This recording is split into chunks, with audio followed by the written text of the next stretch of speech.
जय श्री कृष्णा दोस्तों। तो आज हम सुनने वाले हैं शुक्रवार को सुनने वाली संतोषी माता की व्रत कथा। संतोषी माता की कथा सुनने से आपके सारे दुख दर्द दूर हो जाते हैं और संतोषी माता का आशीर्वाद सदैव आप पर बना रहता है। तो चलिए कथा शुरू करते हैं।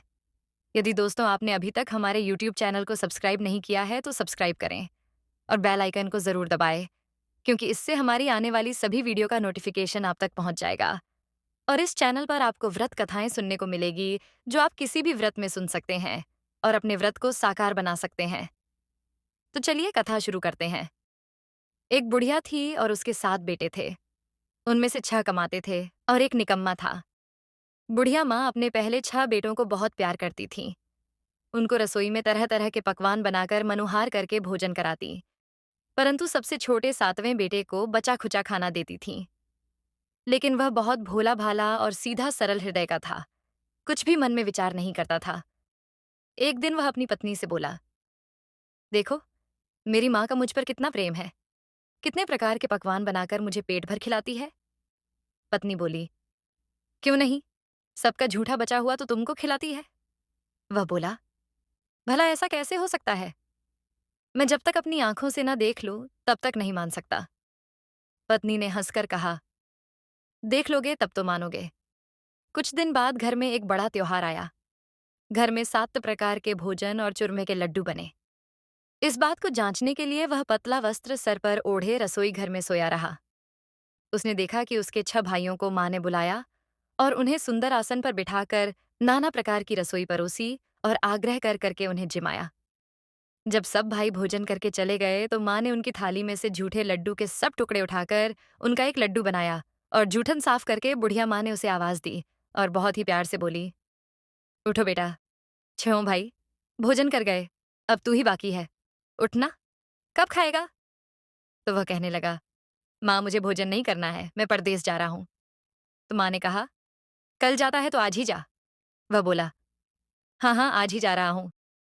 ये कहकर वह परदेश के लिए निकल गया। जाते समय उसे अपनी पत्नी की याद आई तो वह गौशाला में कंडे थाप रही थी। वहां जाकर बोला, हम जावे परदेश को, आवेगे कछुकाल, तुम रहियो संतोष से, धर्म आपुनो पाल। वह बोली, जाओ पिया आनंद से, हमरी सोच हटाए, राम भरोसे हम रहें, ईश्वर तुम्हें सहाय। देह निशानी आपनी, देख धरु में धौर, सुधिमत हमरी बिसरियों, रखियो मन गंभीर। वह बोला कि मेरे पास तो कुछ नहीं है, बस यह एक अंगूठी है, सा तुम ले लो और तुम भी अपनी कुछ निशानी मुझे दे दो। तो वह बोली, मेरे पास क्या है, ये गोबर भरा हाथ है। और यह कहकर उसने अपने पति की पीठ पर गोबर के हाथ की थाप लगा दी। अब वह परदेश में चला गया। चलते चलते दूर देश में पहुंचा। वहां एक साहूकार की दुकान थी। वहां जाकर कहने लगा, सेठ जी, मुझे नौकरी पर रख लो, जो कहोगे वह काम कर दूंगा। व्यापारी को जरूरत थी, अतः उसने उसे नौकरी पर रख लिया। लड़के ने पूछा, तनख्वाह क्या दोगे? तो साहूकार ने कहा, काम देखकर दाम मिलेंगे। अब तो वह साहूकार की नौकरी करने लगा। सवेरे 7 बजे से देर रात तक दुकान पर काम करता। थोड़े ही दिनों वो में दुकान का लेन देन हिसाब किताब ग्राहकों को माल बेचने लगा। साहूकार के सभी नौकर चक्कर में पड़ गए। सोचने लगे, अरे, ये तो बड़ा होशियार निकला। सेठ जी ने उसका काम देखकर 2-3 महीने में ही उसे आधे मुनाफे का हिस्सेदार बना दिया। 12 वर्ष में वह एक नामी सेठ बन गया। मालिक सारा कारोबार उसे सौंपकर बाहर चला गया। अब बहू पर क्या बीती, ये सुनो। सास ससुर उसे बहुत दुख देने लगे। सारी गृहस्थी का काम कराते, उसे लकड़ी लेने जंगल भेजते। घर के आटे में से जो भूसी निकलती थी उसकी रोटी बनाकर देते और फुटे नारियल की नारेली में पानी देते थे। इस तरह बहू के दिन बहुत ही दुख में गुजर रहे थे। एक दिन वह लकड़ी लेने जंगल में गई तो वहां बहुत सी स्त्रियां संतोषी माता का पूजन कर रही थीं। वह वहां खड़ी होकर उनसे कथा सुनने लगी और उसके बाद पूछने लगी, बहनों, तुम किस देवता का व्रत पूजन कर रही हो और इसके करने से क्या फल मिलता है? तब एक स्त्री बोली, सुनो, यह संतोषी माता का व्रत है। इसके करने से निर्धनता और दरिद्रता का नाश होता है, घर में शांति आती है, मन की चिंताएं दूर होती हैं, घर में सुख आने से प्रसन्नता और शांति मिलती है। निपुत्री को पुत्र मिले, स्वामी बाहर गया हो तो शीघ्र ही घर आवे, कुंवारी कन्या को मनपसंद वर मिले, राज दरबार में बहुत दिनों से मुकदमा चल रहा हो तो वह खत्म हो जावे, शांति आवे, घर में धन जमा हो, पैसा जायदाद का लाभ हो, रोग दूर हो जावे और जो भी कुछ मनोकामना हो, वह सब संतोषी माता की कृपा से पूरी हो जावे। इसमें कोई संदेह नहीं। तब बहू पूछने लगी, ये व्रत कैसे किया जाता है? ये भी बताओ। तो वे स्त्रियां कहने लगीं, सवा आने का गुड़ चना लेकर, इच्छा हो तो सवा 5 आने का या सवा रुपए का, सहूलियत के हिसाब से ले लेना। बिना परेशानी, श्रद्धा और प्रेम से जितना बन सके सवाया लेना।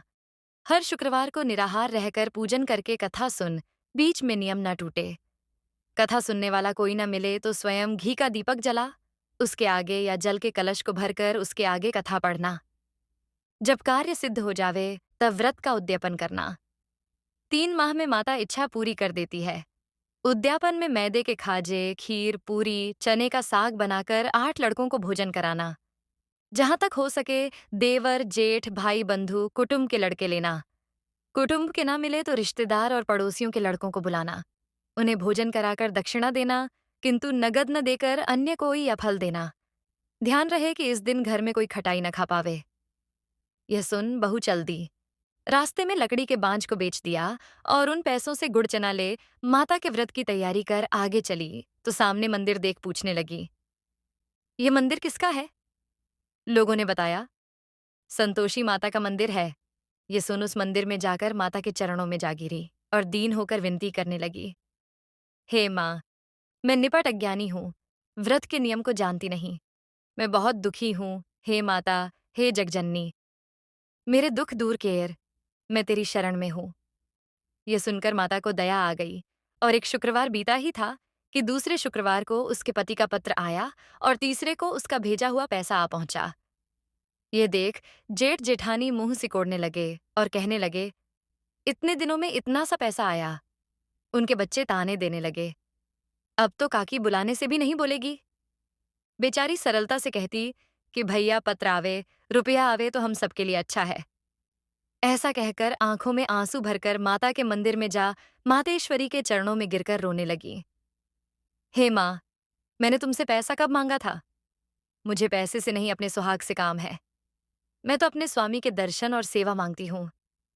तब माता ने प्रसन्न होकर कहा, जा बेटी, तेरा स्वामी आवेगा। तो यह सुन वह खुश होकर घर आकर काम करने लगी। अब तो संतोषी माता ने विचार किया कि इस भोली भाली पुत्री को मैंने कह तो दिया कि तेरा पति आवेगा, पर वह आवेगा कहाँ से? उसे याद दिलाने के लिए मुझे ही जाना पड़ेगा। इस तरह माता बुढ़िया के बेटे के पास जा स्वप्न में प्रकट होकर कहने लगी, साहूकार के बेटे, सोता है या जागता है? तो वह बोला, माता सोता भी नहीं है, जागता भी नहीं हूं, मैं तो बीच में ही हूं, कहो क्या आज्ञा है? तो माँ बोली, पुत्र, तेरी स्त्री बहुत कष्ट में है, तेरी माँ उसे बहुत दुख दे रही है, वह तेरे लिए तरस रही है। वह बोला, माँ, मुझे मालूम है, परंतु मैं जाऊं तो जाऊं कैसे? परदेश की बात है, लेन देन का कोई हिसाब नहीं, कुछ समझ नहीं आता कि जाऊं कैसे। माता कहने लगी, मेरी बात मान, सवेरे नहा धोकर मेरा नाम ले, घी का दीपक जला, दंडवत कर दुकान पर जा बैठना। देखते ही देखते सारा लेन देन सब झुक जाएगा, सारा जमा माल बिक जाएगा और सांझ ढलते ढलते धन का ढेर लग जाएगा। जब सवेरे जल्दी उठ उसने लोगों से सपने की बात कही तो उसकी बात अनसुनी कर खिल्ली उड़ाने लगे, कहीं सपने भी सच होते हैं? एक बूढ़ा बोला, देख भाई, मेरी बात मान, इस तरह सांझ झूठ के बदले माता ने जैसा कहा वैसा करने में तेरा क्या जाता है?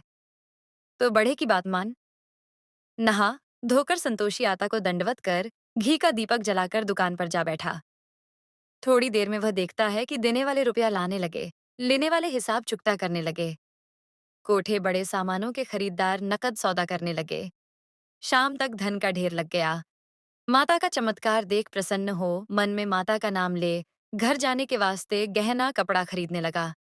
वहां के कामकाज से निपट कर तुरंत घर को रवाना हुआ। उधर बह बेचारी जंगल में लकड़ी लेने जाती तो लौटते समय मंदिर में विश्राम करती है। यह तो उसके रोज रुकने का स्थान ठहरा। दूर धूल उड़ती देख वह माता से पूछती है, हे माता, ये धूल कैसे उड़ रही है? माँ कहती है, हे पुत्री, तेरा पति आ रहा है, अब तू लकड़ी के 3 गट्ठे बना, एक नदी के किनारे, दूसरा मंदिर के पास और तीसरा अपने सिर पर रख। तेरे पति को लकड़ी का गट्ठा देख मोह पैदा होगा। वह यहाँ रुकेगा, भोजन बना खाकर माँ से मिलने जाएगा। तब तू लकड़ी का गट्ठा उठाकर जाना और बीच चौक में गट्ठा डालकर 3 आवाजें जोर से लगाना। लो सासू जी लकड़ी का गट्ठा लो, भूसे की पट्टी और नारियल की खोपड़ी में मानो दो। आज मेहमान कौन आया है? माँ की यह बात सुन वह बहुत अच्छा माता कहकर प्रसन्न हो लकड़ी के 3 गट्ठे लेकर आ गई। एक नदी किनारे, एक माता के मंदिर पर रखा। इतने में एक मुसाफिर आ पहुंचा। सूखी लकड़ी देख उसकी इच्छा हुई कि वह यहाँ रुककर विश्राम करे, भोजन बना खा पीकर गांव को जावे। ऐसा सोचकर वह भोजन बना, खा पीकर विश्राम करके घर को गया। सबसे प्रेम से मिला। उसी समय बह सिर पर लकड़ी का गट्ठा लिए आती है और आंगन में लकड़ी का गट्ठा डालकर जोर से 3 आवाज लगाती है। लो सासू जी, लकड़ी का गट्ठा लो और भस्से की रोटी और नारियल के खोपड़े में पानी दो। आज मेहमान कौन आया है? तो उसकी आवाज सुनकर उसकी सास बाहर आती है और अपने दिए हुए कष्टों को भुलाने के लिए कहती है कि बहू ऐसा क्यों कहती है? तेरा पति ही तो आया है। आ बैठ, मीठा भात खा, भोजन कर, कपड़े गहने पहन। इतने में आवाज सुनकर उसका पति बाहर आता है।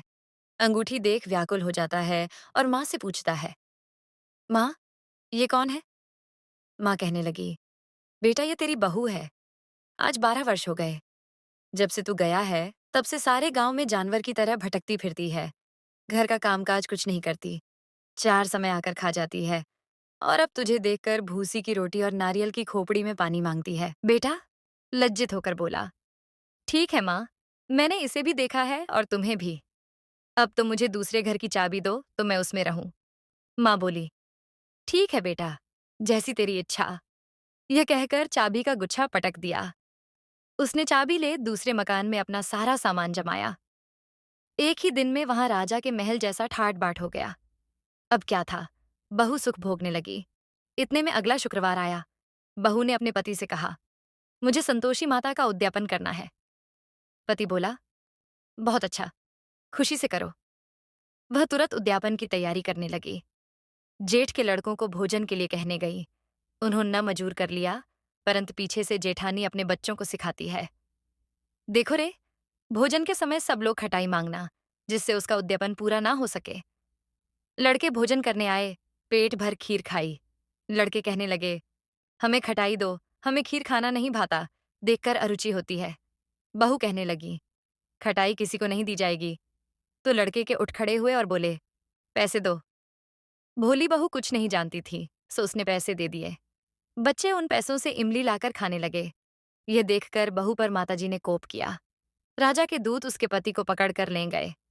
जेठ जेठानी मनमाने खोटे वचन कहने लगे, साला, लूट लूट कर धन इकट्ठा कर लाया। अब सब मालूम पड़ जाएगा, जब जेल की हवा खाएगा। बहू से यह वचन सहन नहीं हुए।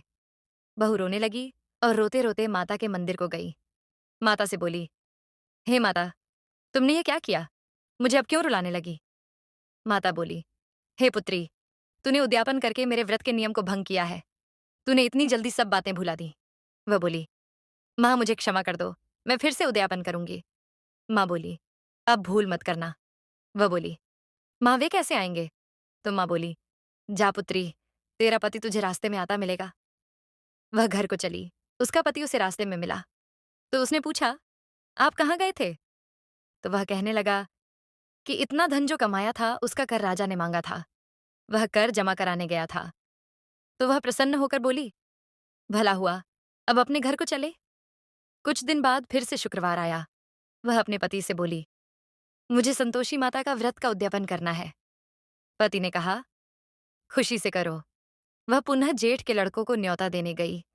जेठानी ने पीछे से अपने बच्चों को सिखाया कि तुम पहले की तरह खटाई मांगना। तभी लड़के कहने लगे, हमें खीर खाना नहीं भाता है, खटाई खाने को दो। तो उसने लड़कों से कहा, खटाई खाने को नहीं मिलेगी, खाना हो तो खाओ। लड़कों ने खाने से मना कर दिया तो उसने ब्राह्मण के 8 लड़कों को बुलाकर भोजन कराया और उन्हें दक्षिणा में एक एक फल दिया।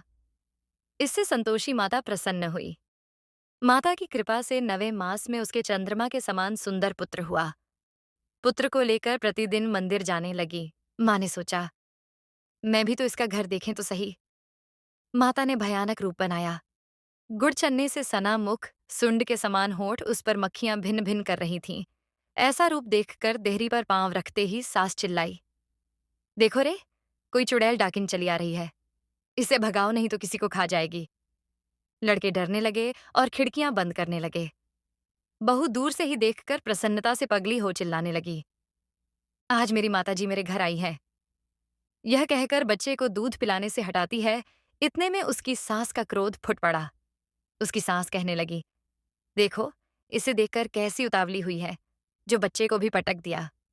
बह बोली, माँ मैं जिनका व्रत करती हूँ, ये वही संतोषी माता है। इतना कहकर बहू ने सभी दरवाजे खिड़की खोल दिए। माँ के प्रताप से जहां देखो वहां लड़के ही लड़के नजर आने लगे। सबने माता के चरण पकड़ लिए और विनती कर कहने लगे, हे माता, हम मूर्ख हैं, अज्ञानी हैं, पापी हैं। आपके व्रत को भंग कर हमने बड़ा अपराध किया है। हे माता, आप हमारा अपराध क्षमा करें। इस प्रकार सबने माता से माफी मांगी तो माता प्रसन्न हुई। माता ने बहू को जैसा फल दिया वैसा ही फल सबको देना। जो कथा पढ़े, सुने, सुनावे, उसके भी मनोरथ पूर्ण करना।